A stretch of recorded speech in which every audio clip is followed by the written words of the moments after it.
All right, and good afternoon, everyone. SpenVentures here. We are at the Pioneer Village at Shingle Creek, hiking, biking, and paddling trails, picnic area, also Pioneer Museum. We're going to take a look at Pioneer Village. We're going to take a look at some of the historical buildings built by the pioneers. We're traveling back in time for this spin venture to the pioneer days and how they settled here and what made them come to Florida to make a settlement here. So, you're ready? I'm ready. Let's head back in time to the pioneer days. All right, so we begin here at the rural life. So hard to say, which means country. It was home to the Grady Babb family. He and his wife Ellen purchased acreage which included a house, a few outbuildings, and a neglected citrus grove. Beginning during the Depression, they improved the grove over time and made it productive. The Babbs farmed much of their own food using a horse-drawn plow, which would be over there. You can see the plow kind of is set back in that area there. And they added original property over the years as they raised the family. The barn and the 3 sheds were part of their everyday life and presented a unique collection of historical archaeological facilities, agricultural facilities, still at their own location.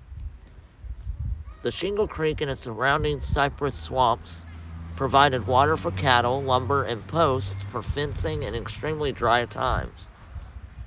Water for the citrus trees on the Babb property. Getting the water to the trees required dipping it up in buckets and transferring barrels on the family's Model T truck for transport where it's needed. The Babbs, working side by side with the help of their children, harvested citrus, farmed a variety of vegetables, and raised cattle. In early years, citrus was taken to a packing house for rail shipment.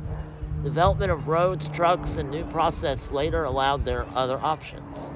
It is unknown when citrus was first planted on the Babb property. Citrus growing was and is a hard business, whether it's severe weather or diseases.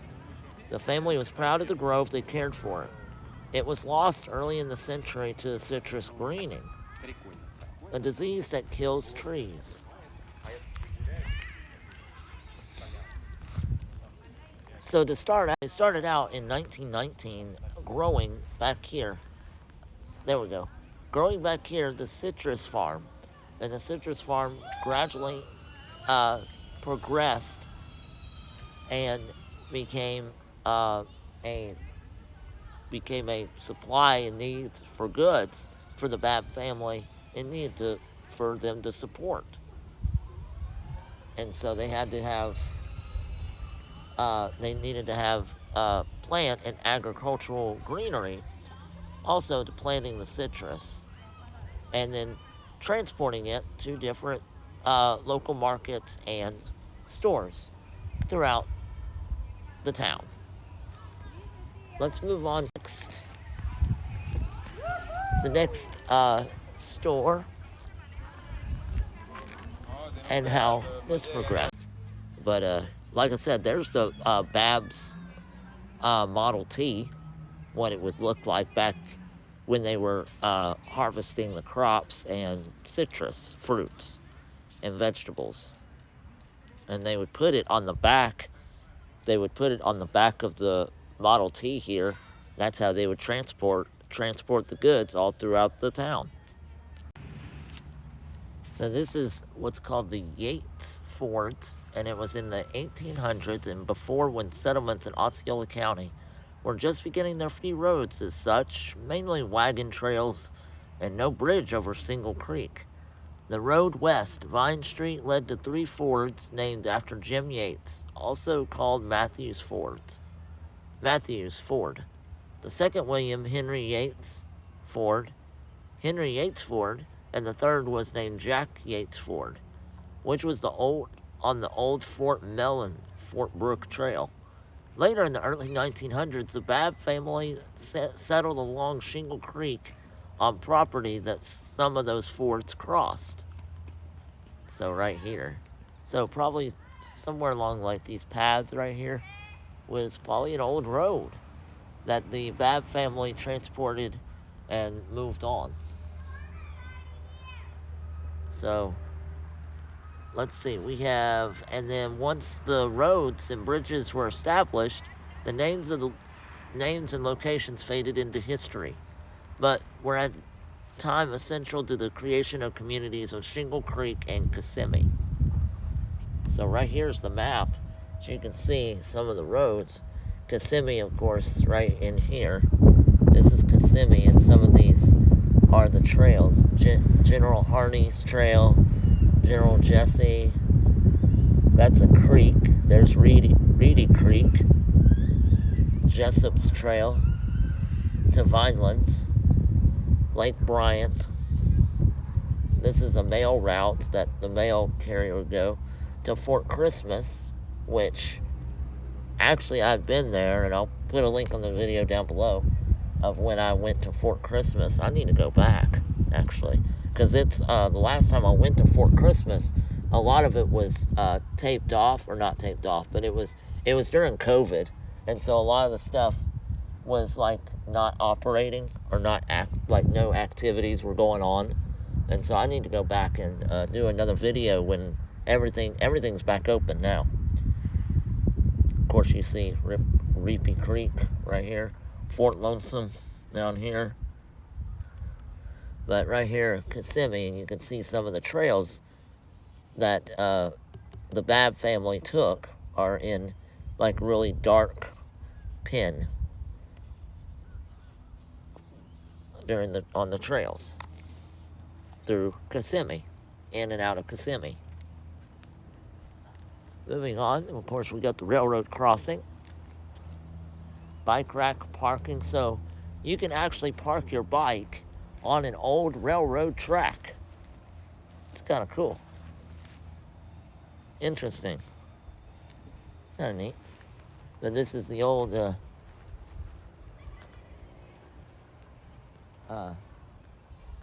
railroad crossing sign. Of course, right now where I'm actually standing used to be an old railroad track back in the 1900s. This was an old railroad line right here. All right, so now we have officially traveled back in time in the 1800s into the 1900s. First part was just talking about the Babb family that had purchased the land and farmed, and then transported the goods with their Model T truck. Now, we officially have a map of where to start at. The young lady was really nice. Oh my gosh. I dropped the map. Oh. But, here we go. Look at the map here. So she said to start at the blacksmith shop, which is real straight ahead.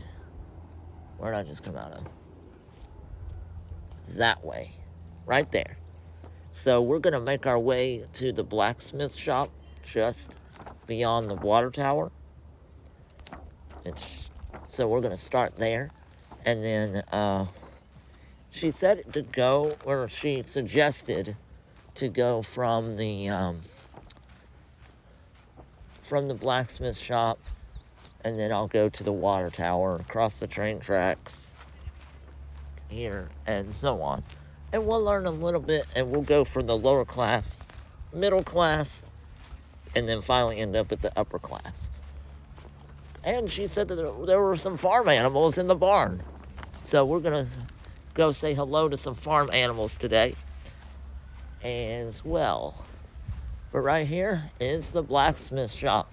Of course, the blacksmith shop is where they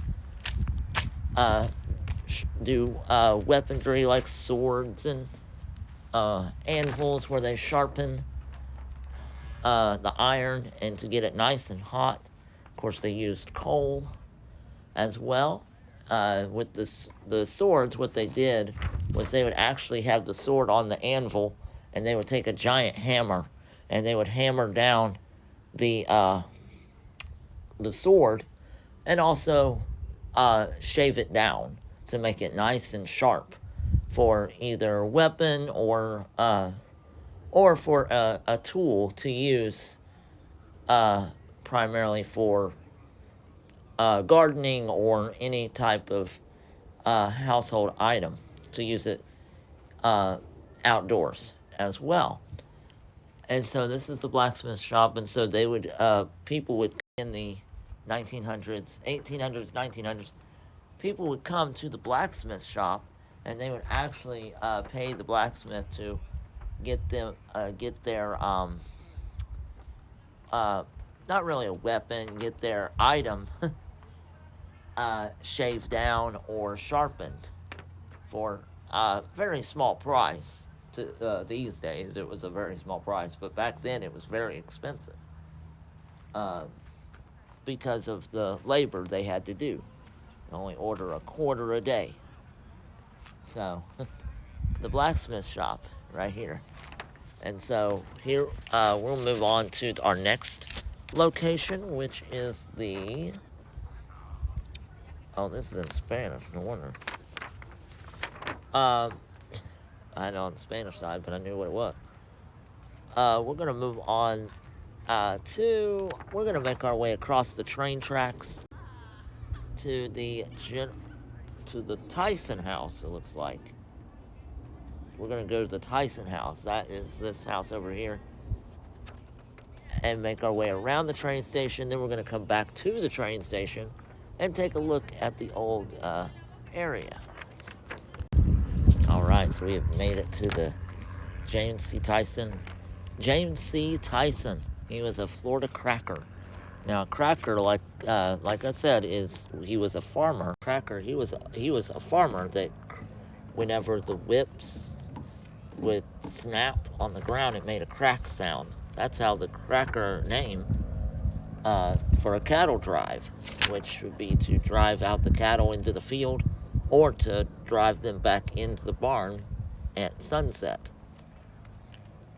Tyson, the Florida cracker. He was a personal story resembles James Calvin Tyson, a story that resembles many of Florida cracker families. His parents moved to Florida from Georgia just weeks before the Civil War in 1861. James was born in Florida, and by 1885 he established himself as a farmer with 21 acres of land, including 10 acres of vegetable crops, 10 acres of woodland forest, 1 acre of open meadow. By this time, his property, tools, and animals were valued at $1,000. In 1889, age of 28, James married 16-year-old Victoria Lavinia Patterson of Orlando. And then in 1890, he owned 20 head of cattle. By 1903, he purchased additional 20 acres of land, roughly 14 miles north of Narcoossee. There he planted a citrus grove and built a packing house. By the early 1920s, James was shipping his oranges to the market of the Atlantic coastline, which would be right there. The ACL. He shipped over 500 boxes of citrus. There's his family. It's a lot of kids. Of 1912.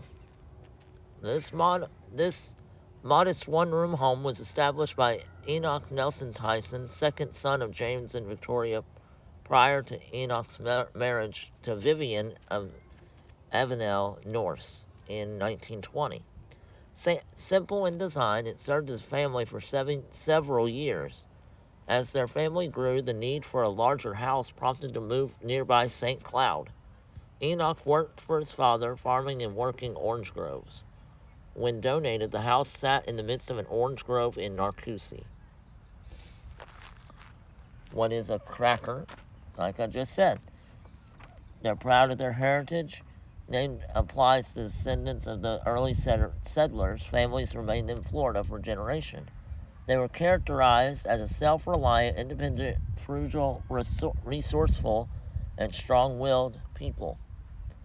They know how to survive in Florida's harsh wilderness by making the most of what they had. And here is the house. You can look inside the house. You can't go in it. But we can look inside and see what it looks like.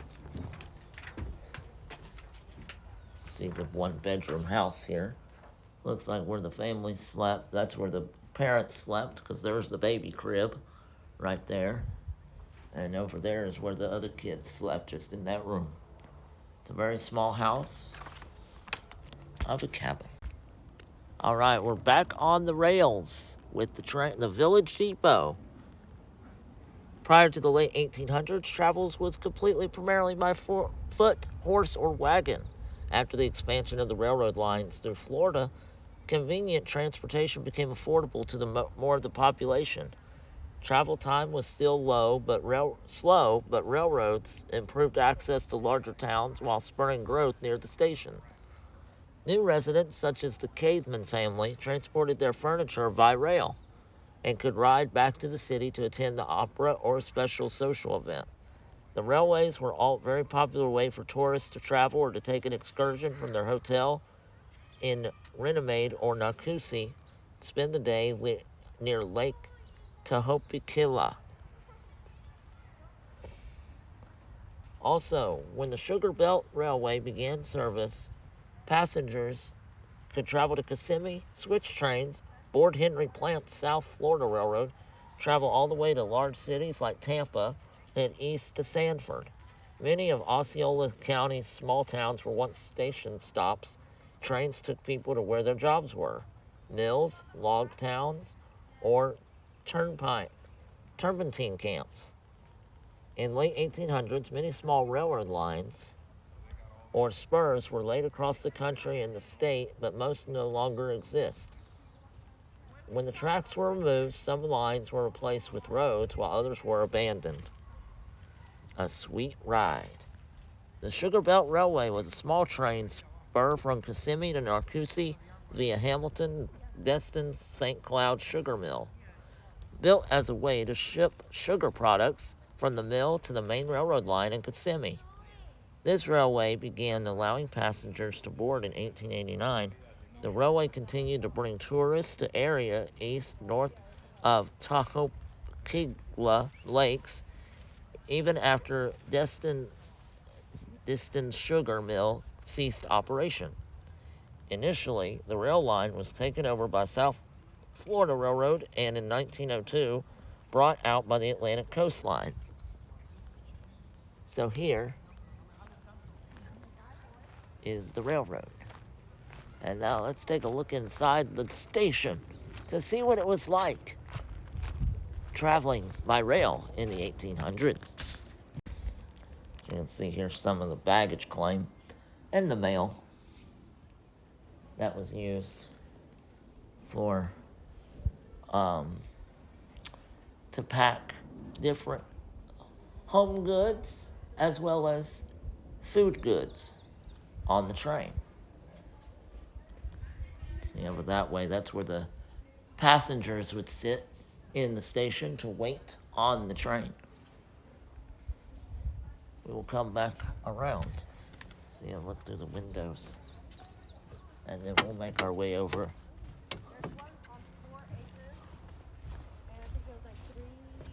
The train tracks donated by Middlesex Corp and the services in a joint venture during the construction of Sunrail Phase 2 project, with special thanks also to Fred Hawkins Jr., Board of Commissioner, Charles FDOT, and Hector and Michael. You can see, we can see some of the front. This is where the Pioneer Village. Right here, this is kind of where this was the old platform where the train was. Of course, that yellow line, that yellow board right here, this is where you do not want to cross over because of the train, the steam train come along the tracks and blow its lonesome whistle.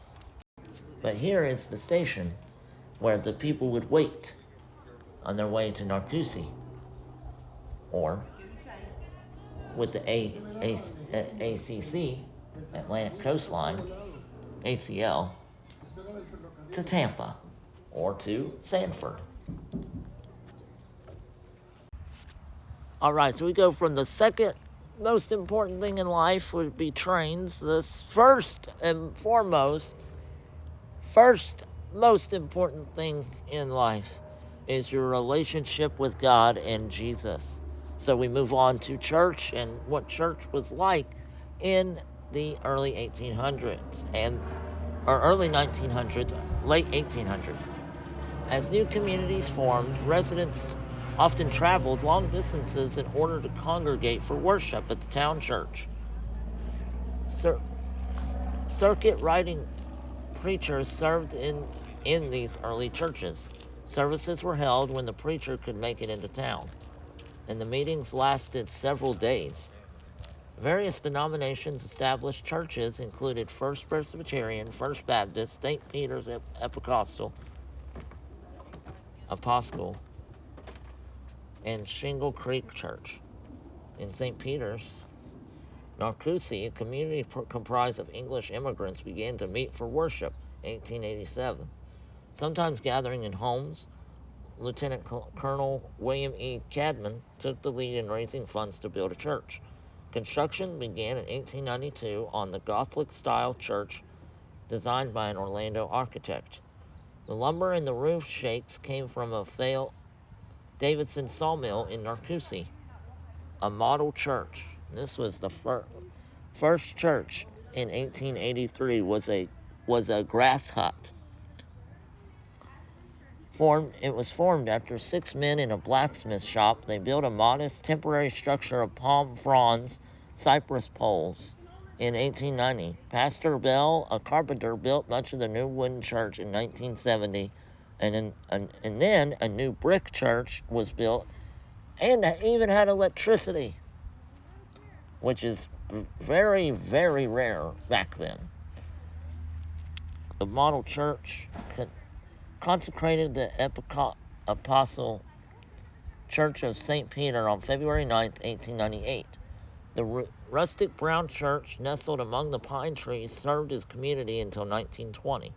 Sat dormant until 1930, when the decision was made to move the structure to St. Cloud and join it to St. Luke's Church. A rededication service was held in 1931, creating the Church of St. Luke and Church of St. Peter's. So let's take a look inside the church and see kind of what it was like in worship service back in 1800. Look at this. This is really nice. Of course, sitting here in the church on these wooden benches would be very uncomfortable, especially for sitting for several hours listening to a sermon. So probably not the most comfortable seats, but most likely a very good sermon by the preacher. And so, of course, you can see the stained glass windows right here. Stained glass was very common in the early churches that were built due to have sunlight come into the room, because there was not electricity in a lot of churches back in the early 1900s. And so they would actually have a lot of stained glass windows to let the sunlight in, to make light into the room, into the sanctuary, or the auditorium, or whatever you want to call it. And so, foremost, where the preacher stood to deliver his message. And it is actually quite cool in here. It feels really good, actually, in here. Just gonna look around. Of course, some of the plaques that were on the side of the benches are where people, probably famous people or more sat, like Fred and Joanne Cumbie, Paul D. Edwards, with honor and gratitude. And then, of course, the first two were James Swan and Martha Booth. Of course, there's the piano right here, where they would do songs, play songs. And then over here, that's the pulpit where the preacher would stand, deliver his message. No idea what that's for.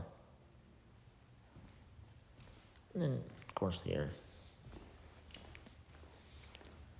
And let's make our way out through here. See more this way. It's a historical society. No idea why this is here.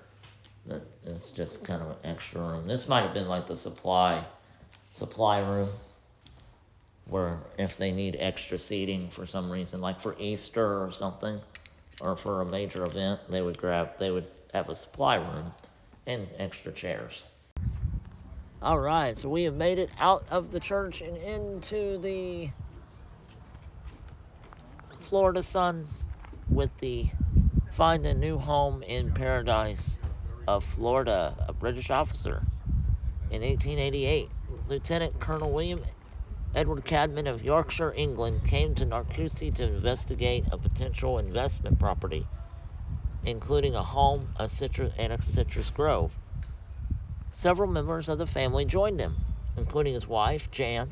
Upon their arrival, Jan was shocked to see Seminoles at the dock and nearly sent the family straight back to England. Despite her initial hesitation, the family ultimately settled in Narcoossee. The colonel and his family became part of the local community, many of whom were also English.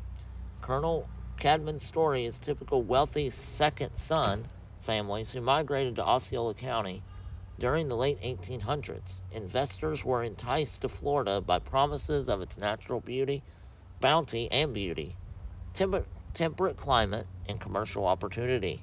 Arthur Fell, a friend of the Cadman family, purchased 12,000 acres in a Narcoossee area from Florida Land Improvement Company.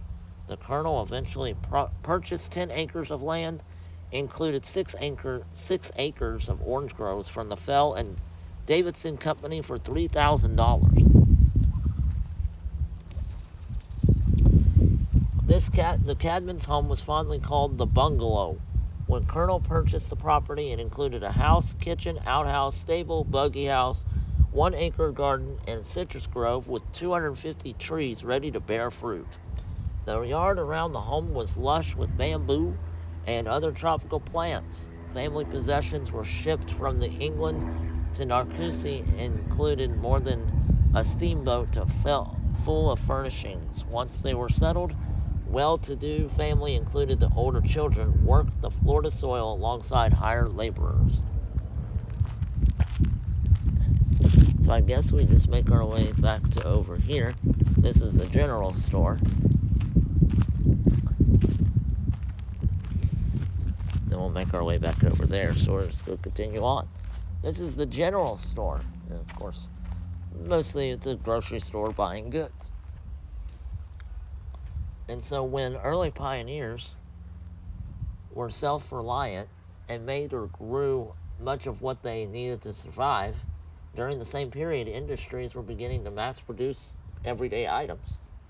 Growing population, availability of commercial goods led to the creation of general stores, which were usually one of a handful of business in a village. Residents living away from town traveled for hours or days to stock up on supplies, catch up on local news, and pick up mail from the postmaster. This building is a replica of the H.E. Page store of Narcoossee in 1890. Constructed in typical fashion, the general store building during this time period. It featured a simple architectural style that is unadorned and includes a false facade that is larger than the interior. This boom town, from its consistent with the style of commercial buildings of the region and era, the general store merchants received shipments from larger cities such as Tampa or Orlando, and stocked items for settlers as well as local businesses. Alright, so this is the ranch house. Like so many of the Cracker families, Henry Oscar Parton's parents moved from Florida to Georgia in 1870. Henry, an ambitious teenager, followed in his father's footsteps as a farmer and rancher. He was only 15 when he used his wages as a cowhand to buy his first ranch land. By the 1950s, his cattle empire, the Hart Bar Ranch, spanned 60,000 acres and was largest privately owned operation east of the Mississippi. The Brahman bulls. Henry was a leader in establishing Brahman cattle industry in Florida. In mid-1930s, Henry began looking for a way to improve his cattle ranch. He purchased 131 purebred Brahmins from a Texas breeder, including the bull. Eventually, Imposture Sir Emperor, who became the pardon's most prized steer, Henry once described Emperor as the man that put me in the Brahman business.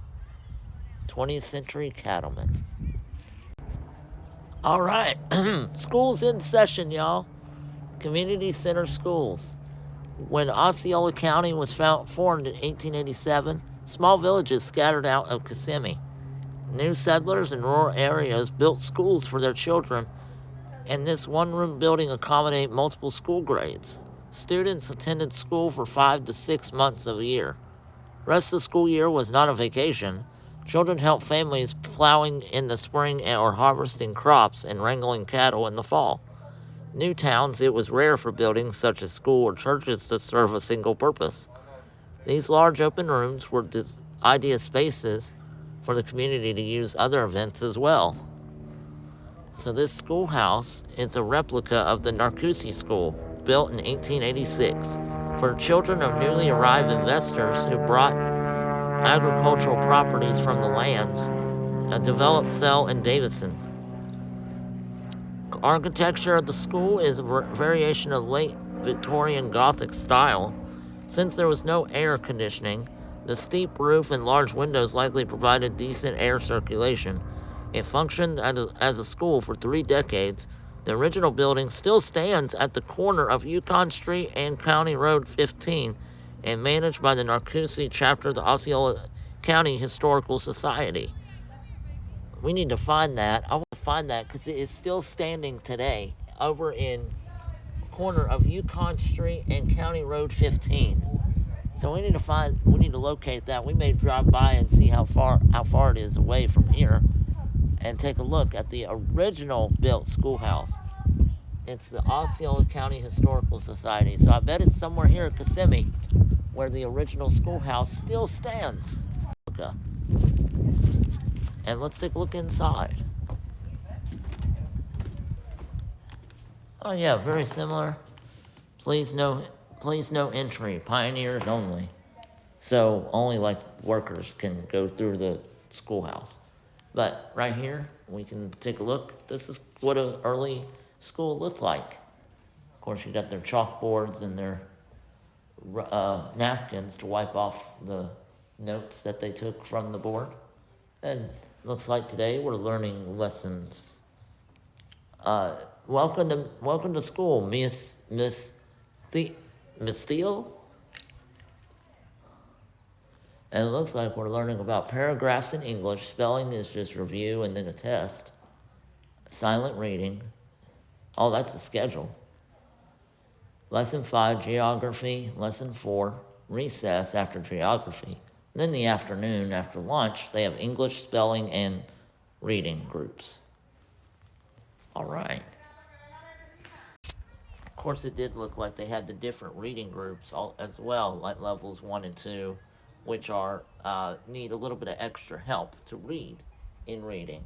And then 3 and 4 are advanced readers. So they have a little bit more time, levels 1 and 2 would have a little bit more time to get used to the reading and learning how to spell words. But for now, we're making our way over to the bunkhouse.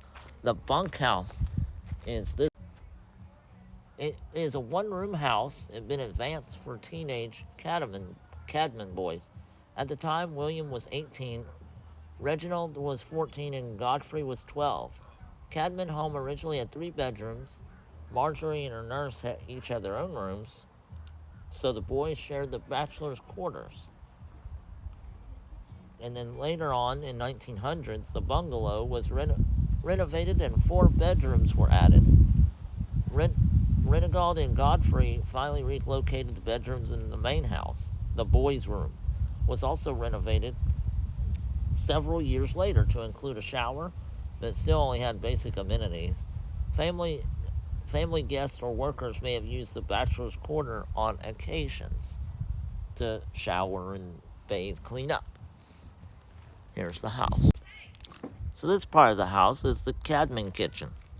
Many 19th century rural homes in Florida, Cadman's kitchen was separate from the main house for practical reasons.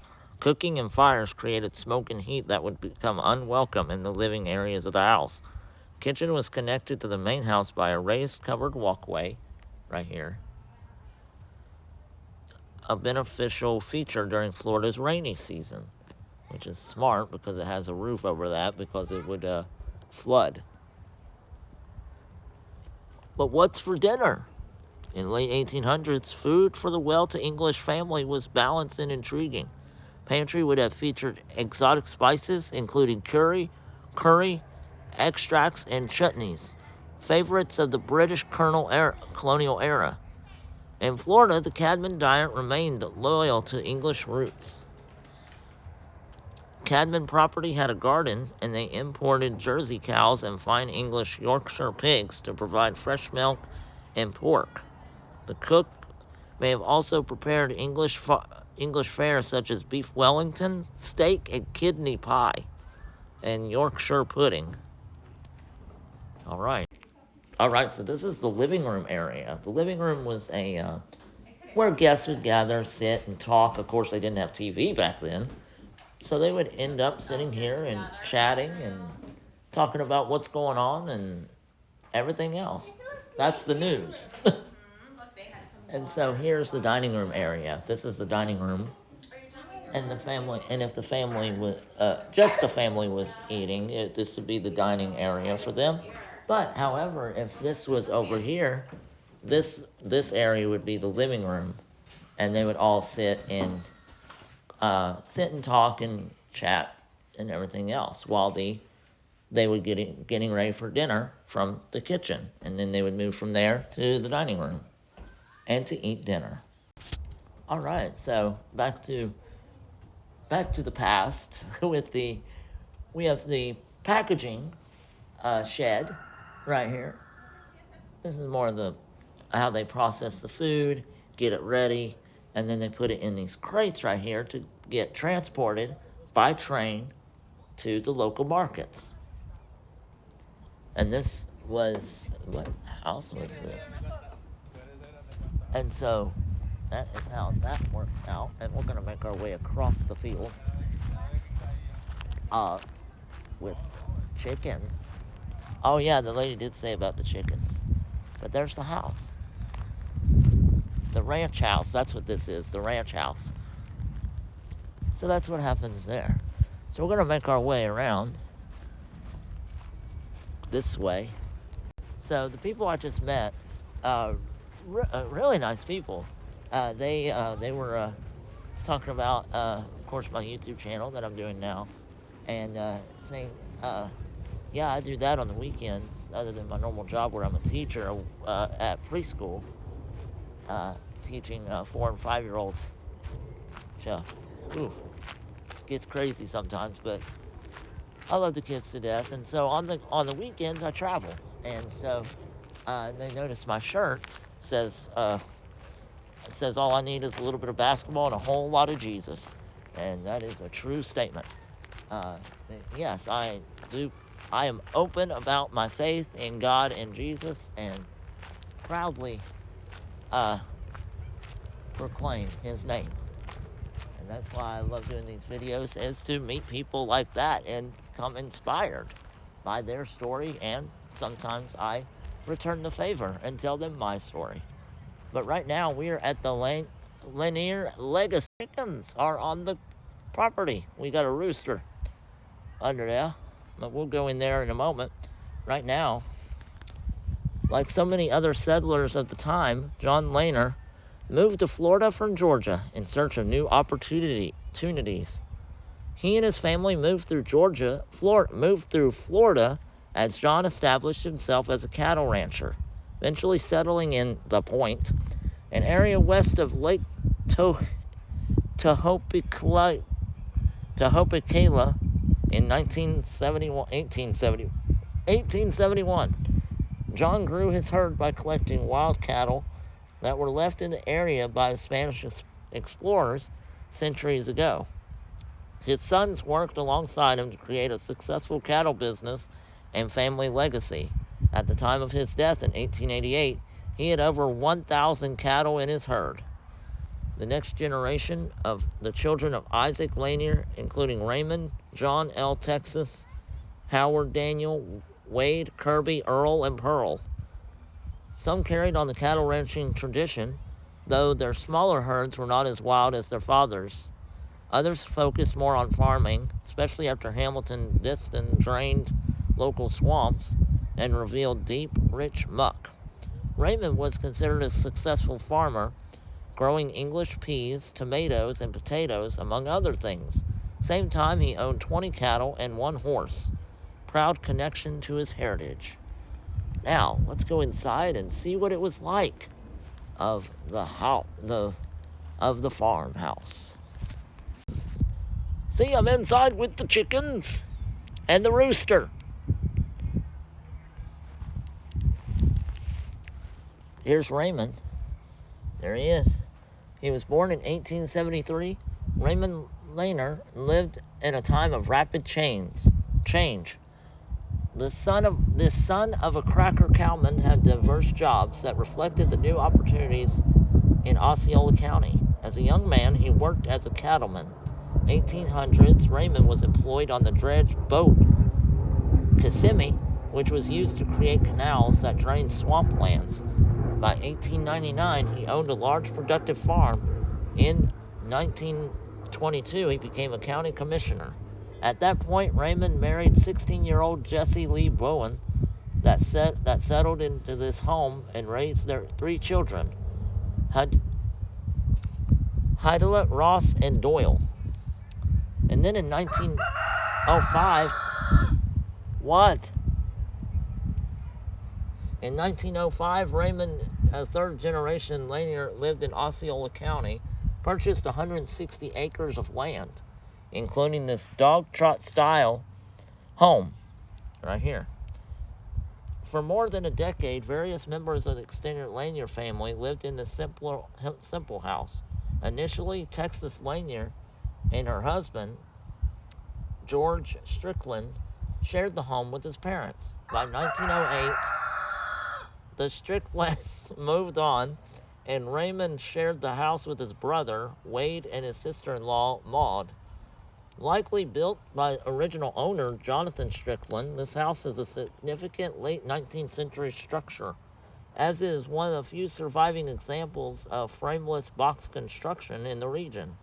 This house is raised off the ground, which is a feature necessary in flood-prone regions. It is made with rough saw cypress board and batten siding with yellow pine, tongue, and grove floors. The hallway area between the 4 rooms is known as dog trot. This design promotes airflow throughout the house. So you can see the chickens going underneath the house. What are you looking at, sir? All right, so I'm just going to talk about these rooms briefly. This was, I believe, the parents' bedroom because they have the baby crib, baby bed in there as well, and also the crib. So they have a kid's bed and the crib for the baby.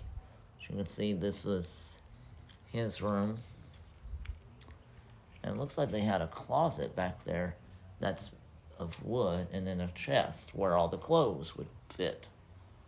Then over here would be like the living room, a family room. I'd call it a family room, where they had the record player with the giant horn brass sticking out. Of course, on this side, they have another bed as well. This looks like it might be another bedroom or a guest room. And of course, it was a small house, so it was a small room. Another room. This is probably one of the kids' rooms, because it looks like a kid's small bed. And this is really low ceiling. So they would have this out, and then there's the dresser, the wash basin, kind of like a sink. And then over here is the kitchen, where they have a ham in the middle of the table, where the family, of course, would eat meals together. And it's more of like the countertop. They store all the foods, plates, cups, and silverware. Of course, a coal stove. There.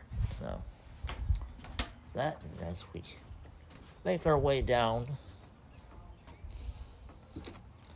into the, no, this is, please do not cross.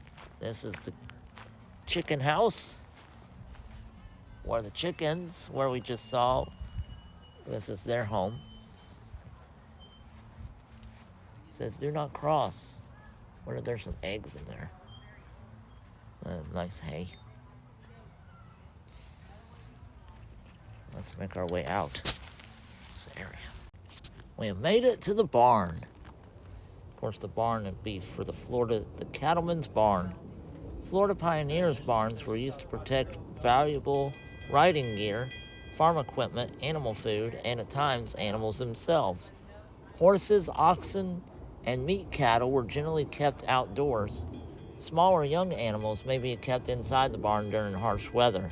Drive-through style barn belonged to Cattleman Henry Parton of Kissimmee and was used for decades.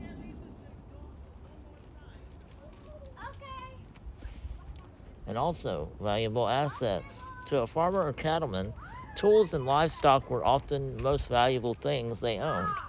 Isaac Laner, who ran hundreds of cattle over the years, supplemented his earnings by farming. His horse-drawn tools included plows, a tooth arrow, one-horse cutter disc, corn planters, and cultivators.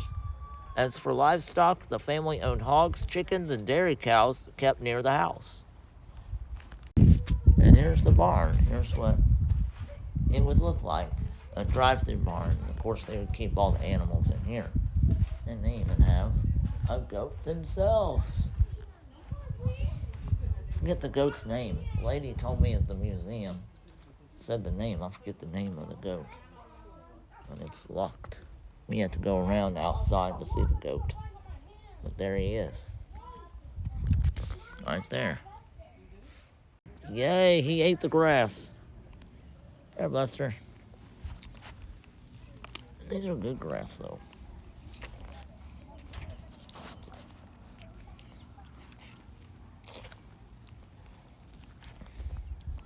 Hey there, Buster. I know. This is good, actually. That's good for y'all. That's grass.